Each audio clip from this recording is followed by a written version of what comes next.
¿por qué tantas personas rechazan tan frontalmente el modelo de relaciones laborales de las llamadas Big Four? ¿Acaso se trata de un modelo de relaciones laborales realmente indefendible para cualquier trabajador? ¿O más bien se trata de dogmas y de prejuicios ideológicos?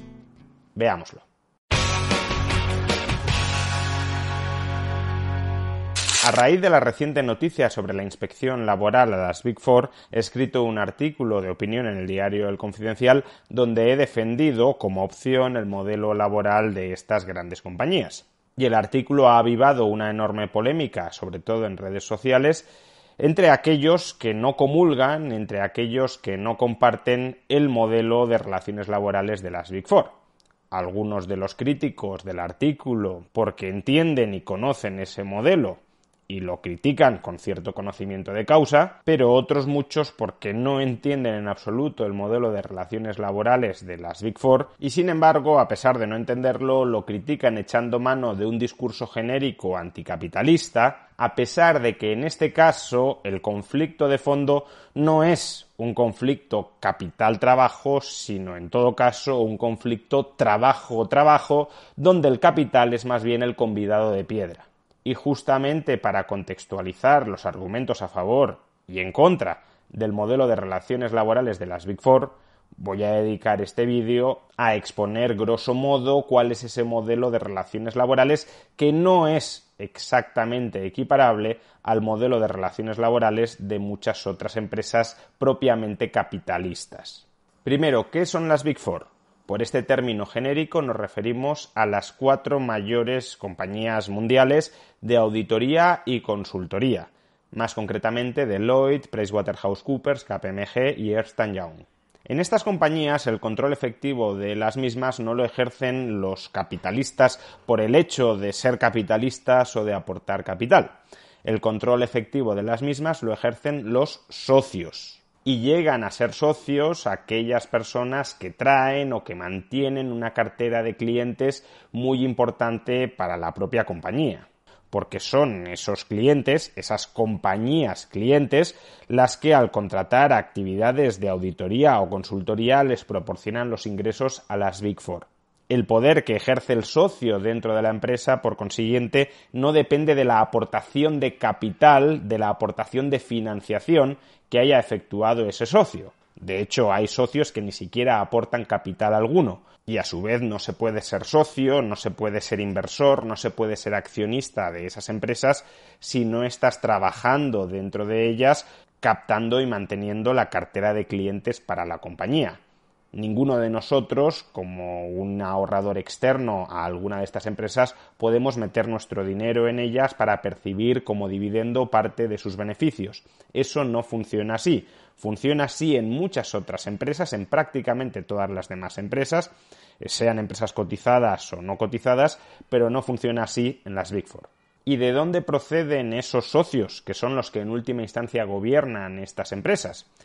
Muchas veces aplicamos el modelo mental a través del cual entendemos una compañía capitalista y decimos, ¿quiénes son los dueños de esta compañía? Pues los dueños de esta compañía son quienes la han creado, quienes la han heredado o aquellos a los que les han vendido la empresa y que luego la dejan en herencia a sus hijos o la vuelven a vender a otros inversores. Este modelo mental no sirve, como ya he dicho, para las Big Four. Los socios, los que gobiernan internamente la empresa, suelen proceder de trabajadores que han ido ascendiendo dentro de esa misma empresa o dentro de otras empresas similares y que precisamente a lo largo de su carrera laboral como auditores o consultores han entablado una relación muy estrecha con las empresas a las que auditan o a las que prestan servicios de auditoría, empresas que de alguna manera se fidelizan con esas personas y precisamente porque esas personas, esos trabajadores, son capaces de retener a determinadas firmas, a determinadas compañías clientes dentro de su cartera personal, esos trabajadores son tan valiosos para las propias auditoras o consultoras, para las Big Four, y la forma que tienen de retenerlos internamente para que no se lleven a esas compañías clientes a otras empresas de auditoría o de consultoría es justamente ir ascendiéndoles internamente hasta llegar, en el extremo, a la máxima categoría, que a su vez tiene subdivisiones internas, que es la categoría de socio. Por este motivo, aquellos trabajadores que entran por primera vez a trabajar en estas compañías, trabajadores a los que técnicamente se conoce como juniors, esos trabajadores entran con la expectativa de, al pasar los años, ir ascendiendo dentro de la jerarquía de la empresa hasta llegar, en el mejor de los casos, a la categoría de socio o, si no llegan a la categoría de socio, a categorías igualmente elevadas dentro de la empresa con remuneraciones muy sustanciales. Uno no entra en estas empresas para ocupar siempre la misma posición laboral dentro de estas compañías, sino para ir ascendiendo en la jerarquía. Aquellas personas que entran y a los pocos años no son capaces de ir ascendiendo son trabajadores que abandonan estas empresas. No permanecen en ellas como junior indefinidamente. O pasas de junior a senior, de senior a manager, de manager a senior manager, o te vas fuera. Pero no permaneces en el mismo puesto inicial de manera indefinida a lo largo del tiempo. Se entra en estas empresas para ascender y en la medida de lo posible para ascender rápido, no para quedarte en el mismo puesto en el que has entrado. Cuidado, y aclaro esto para que luego no se me intente tergiversar. No estoy diciendo que todo el mundo que entra en estas empresas termina ascendiendo, ni mucho menos. Ascienden un porcentaje bastante bajo de los que entran. Lo que estoy diciendo es que o asciendes o tú mismo te terminas yendo de estas compañías. Todos o prácticamente todos los que ascienden son personas que han entrado en esta o en otras compañías de la competencia y a las que se ficha desde fuera, pero claramente no todos los que entran terminan ascendiendo. Creo que es importante tener claro esto porque en ocasiones tendemos a analizar la organización interna de las Big Four tal como analizamos a muchas otras empresas con las que habitualmente nos relacionamos. En otras empresas tenemos más o menos una base estática de dueños de la empresa, los accionistas, los hijos de los accionistas o aquellas personas a las que les vendemos la empresa, y a su vez tenemos una base bastante estática de trabajadores. Quien entra a trabajar en la empresa más o menos ocupa siempre el mismo puesto de trabajo o puede ir ascendiendo, pero son ascensos limitados en los que uno es perfectamente consciente de que no va a llegar a director general de la compañía ni a un alto mando de la misma. Y mucho menos el trabajador que entra no tiene ninguna aspiración de convertirse en dueño de la empresa. Se entra para recibir un salario más o menos estable y más o menos creciente dentro de ciertos límites a lo largo de toda la vida. En las Big Four ese no es el modelo. Tanto la base de dueños como la base de trabajadores rota muchísimo. Cuando un socio se jubila, ese socio vende su participación al nuevo socio que le sustituye.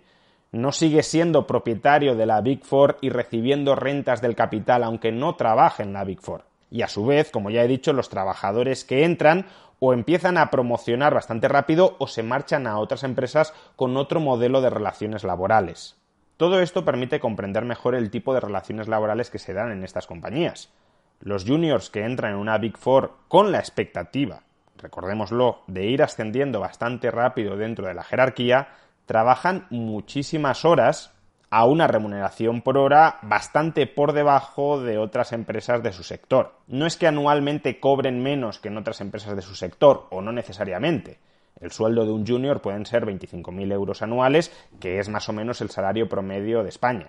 La diferencia es que ese junior puede estar trabajando oficial o extraoficialmente 60 horas semanales. Ahora bien, ese junior no entra cobrando 25.000 euros, trabajando 60 horas semanales porque quiera permanecer en esas condiciones laborales durante toda su vida. Entra en esas condiciones a cambio de la opción de ascender dentro de la jerarquía. Una parte de los juniors asciende y otra parte no lo consigue y se marcha a los pocos años, en ocasiones a los pocos meses, de la compañía, de la Big Four.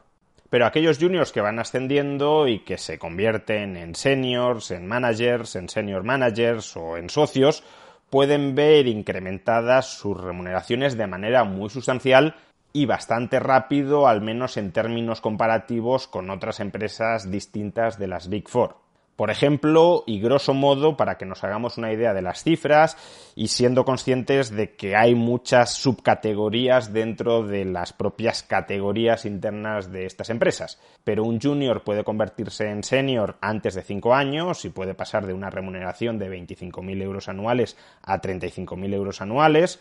Un senior se puede convertir en manager en un plazo inferior a otros 5 años. Un senior se puede convertir en manager y pasar de 35.000 a 45.000 euros anuales, es decir, que en menos de 10 años un junior ha prácticamente duplicado su salario, y en otros 5 años o menos un manager se puede convertir en senior manager y obtener unas remuneraciones de 65.000, 70.000, 75.000 euros, incluyendo bonus, etc. Es decir, que un junior que entre en una Big Four se mantenga dentro de ella y vaya ascendiendo, si no asciende no se va a mantener dentro de ella, puede llegar a los 40 años o a los 37, 38 años con un salario de 65.000, 70.000 euros anuales, bastante por encima del salario que probablemente sería capaz de obtener en ese mismo horizonte temporal en otras empresas del sector. Y si finalmente dieras el salto a socio, algo que en todo caso sucede después de unos 15 años dentro de la empresa, la remuneración ya puede ser de varios cientos de miles de euros anuales. Repito, no es que todo junior que entre en la empresa y que se quiera mantener dentro de la empresa va a terminar siendo senior manager o siendo socio. No es así. De hecho, el porcentaje de juniors que terminan llegando a senior manager o a socio es bastante reducido. Quizás solo el 5% de los juniors llegan a senior manager y alrededor del 1% de ellos llega a socio. Lo que estoy diciendo, y repito una vez más, es que uno no entra como junior y se queda eternamente como junior y con las remuneraciones de junior dentro de estas empresas. O vas ascendiendo, o si te quedas en algún momento sin ascender, das el salto a otra empresa con un perfil de relaciones laborales más tradicional, es decir, con un puesto de trabajo más o menos estático, sin grandes saltos dentro de la jerarquía y con un salario que puede ir incrementándose algo cada año, pero que no tiene opciones de aumentar de manera explosiva con el paso del tiempo. Por eso decía al principio, por cierto, que en estas empresas, si quisiéramos ver algún tipo de explotación, en todo caso no sería explotación del capital al trabajo.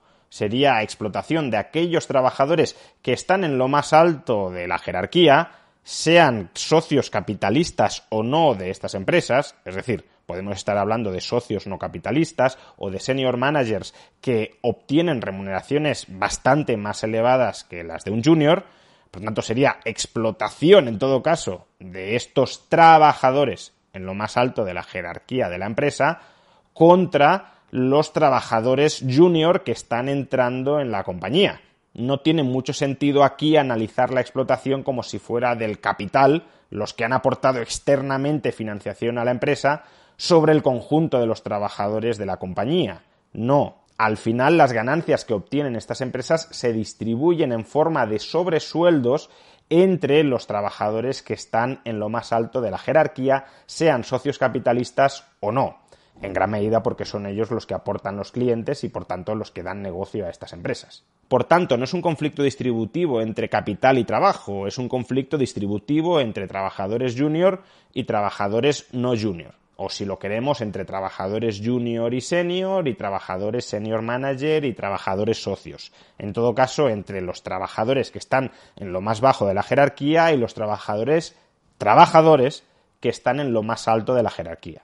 Por supuesto, a uno le puede desagradar enormemente trabajar muchas horas al día en algo que no le realiza personalmente, aun cuando tenga la expectativa de ascender muy rápido y de ganar bastante dinero igualmente de manera muy rápida.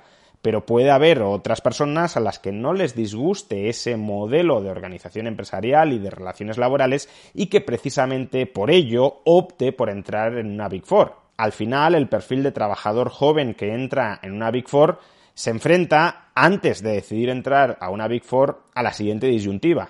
¿Qué prefiero? ¿Entrar en una empresa más tradicional donde la jornada laboral se respeta escrupulosamente, 8 horas de trabajo diario en las que voy a cobrar inicialmente un trabajo de, pongamos, 25.000 euros, que va a ir ascendiendo poquito a poco conforme vayan ascendiendo también poquito a poco mis responsabilidades dentro de la empresa y llegar al final de mi carrera laboral, en el mejor de los casos, a un salario de 50.000 o 60.000 euros anuales, esa es una opción.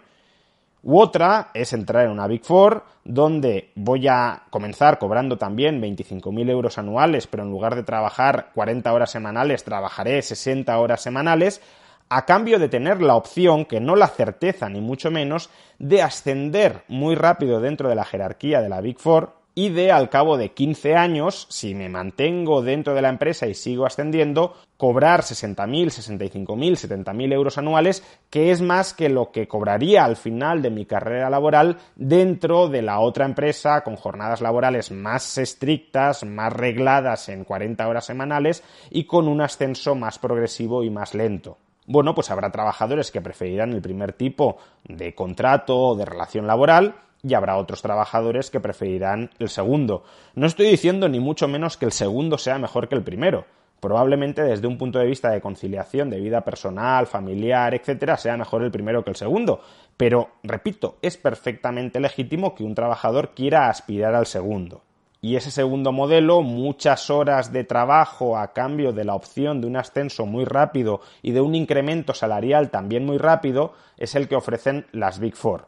Por ello, la legislación laboral, más que dirigirse a prohibir, a penalizar, a perseguir ese modelo de relaciones laborales, que probablemente no sea el modelo que quiera una mayoría de trabajadores, pero sí una minoría de ellos, en lugar de imposibilitar que ese grupo de trabajadores que sí prefieren ese segundo modelo de relaciones laborales accedan a él, en todo caso, por lo que se tendría que preocupar la legislación laboral es por posibilitar, facilitar, potenciar la emergencia de muchas otras empresas con otros muchos modelos de relaciones laborales para que el trabajador realmente pueda escoger si prefiere uno o prefiere el otro. No reprimir opciones existentes, sino multiplicar su diversidad.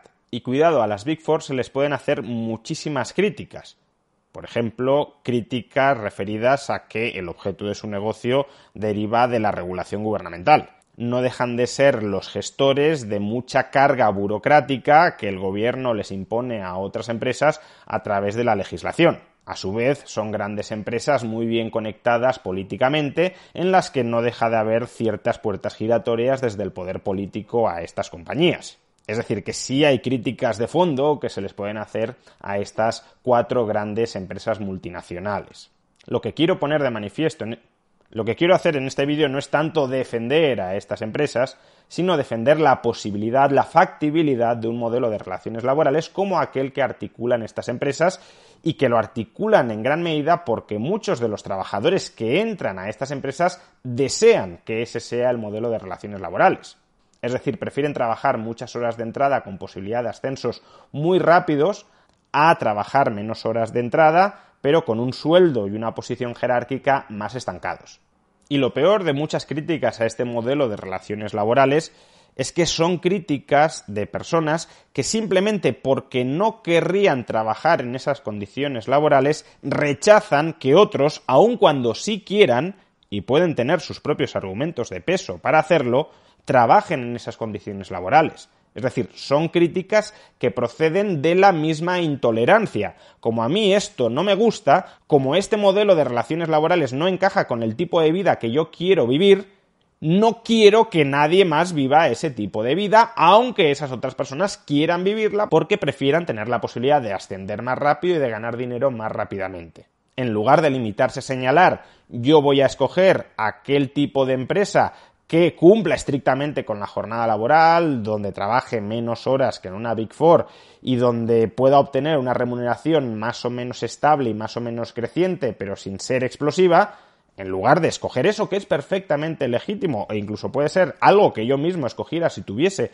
que escoger entre esas dos opciones, o en lugar de limitarse a escoger la primera opción y a recomendar a otros que también escojan la primera opción por considerar que el segundo tipo de relaciones laborales a largo plazo no es saludable, no es funcional, en lugar de limitarse a escoger ellos lo que quieren para sus vidas y en lugar, en todo caso, de aconsejar a otros que también sigan el mismo camino que están siguiendo ellos, no, ni limitarse a escoger ni a sugerir y recomendar, sino directamente a prohibir y a perseguir a aquellos que no quieren escoger lo que tú querrías que escogieran.